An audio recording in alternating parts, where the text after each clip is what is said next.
ঘুরতে বেরোবো না করতে করতে মন আর মানলো না বাড়িতে, তাই বেরিয়ে পড়লাম তিনজন মিলেই। আর আজকে চলে এসেছি কালনায়, আর দেখতেই পারলে কত ভিড়। এরপর চলে আসলাম একটা ফুচকার দোকানে, আর এই নিয়ে কিছু বলার নেই, তোমরা এখন সবাই জানো।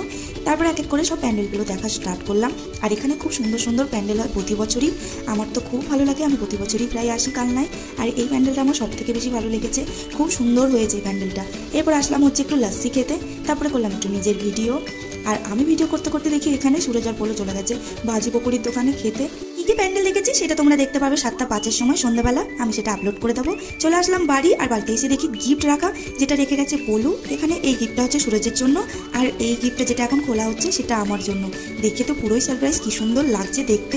তারপরে এসে দেখি সুরজ আবার নিয়ে এসেছে ভ্যালেন্টাইন্স ডের জন্য গিফট। এটা দেখে তো আমি আরোই অবাক হয়ে গেছি, কি সুন্দর লাগছে পায়ের তোড়াটা দেখতে, আমার তো খুব পছন্দ হয়েছে। সাইজটা একটু বড় হয়ে গেছে, আসলে বুঝতে পারিনি, একদিন পরে তোমাদের সাথে এটা শেয়ার করবো যে কেমন লাগছে। যাই হোক, আজকের ভিডিওটি তাহলে এখানেই কমপ্লিট করলাম, টাটা।